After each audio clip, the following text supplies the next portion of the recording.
تقریر پیش کرنے کے لیے دعوت دے رہا ہوں عزیزم محمد عبداللہ صدبہو کو، عبداللہ ساکن لونی۔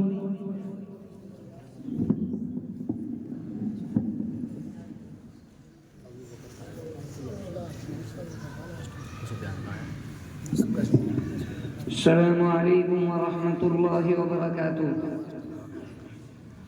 بسم اللہ الرحمن الرحیم۔ الحمد للہ وکفى وسلام علی عباده الذین اصطفى، اما بعد فاعوذ باللہ من الشیطان الرجیم۔ بسم اللہ الرحمن الرحیم۔ قد افلح المؤمنون الذین هم فی صلاتهم خاشعون، وقال النبي صلى الله عليه وسلم من ترك الصلاة متعمدا فقد كفر، او كما قال صلى الله عليه وسلم۔ جن کے ہنگاموں سے تھے آباد ویرانے کبھی، جن کے ہنگاموں سے تھے آباد ویرانے کبھی، شہر ان کے مٹ گئے آبادیاں بن ہو گئیں۔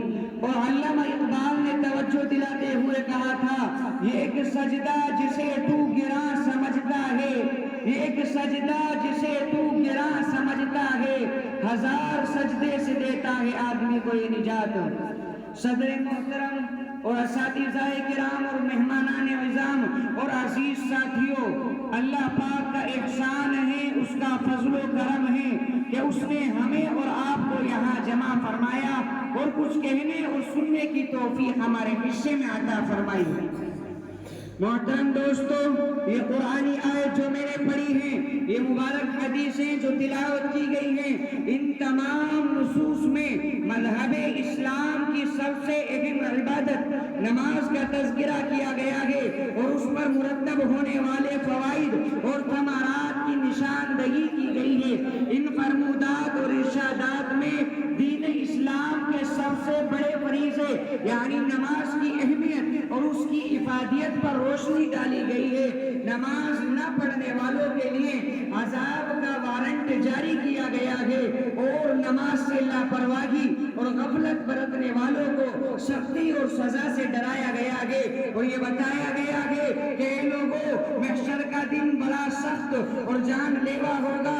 اس دن سب سے پہلے محشر کے دن سب سے پہلے نماز کے متعلق بھی پوچھا جائے گا، اور نماز کے متعلق پوچھا جائے گا، اور نماز کے متعلق پوچھا جائے گا، اور یہ سوال کیا جائے گا کہ ہم نے آپ کو سب سے پہلے نماز کی دعوت دی تھی۔ اگر ہم غور کریں تو معلوم ہوگا کہ ان ارشادات عالیہ میں ہمیں آواز لگائی گئی ہے، ہمارے سینے پر دستک دی گئی ہے، اور یہ مطالبہ کیا گیا ہے کہ ہم اور آپ بیدار ہو جائیں، آنکھیں کھولیں، اپنے مقصد تخلیق کو سمجھیں، اور غور کریں کہ اس دنیا میں ہمیں کس لیے بھیجا گیا ہے، اس مقصد کے تحت ہم پیدا کیے گئے ہیں، ہمارے کیا کیا فرائض ہیں، ہم پر کون کون سی عبادتیں واجب اور لازم ہیں، ہمیں کرنا کیا چاہیے اور کر کیا رہے ہیں۔ حضرات محترم، جس طرح ہر قوم کی ایک علامت ہوتی ہے، ہر جماعت کی ایک پہچان ہوتی ہے، ہر دیندار اور ہر مذہب پسند اپنی مذہبی علامت اور دینی شعار سے جانا جاتا ہے، ٹھیک اسی طرح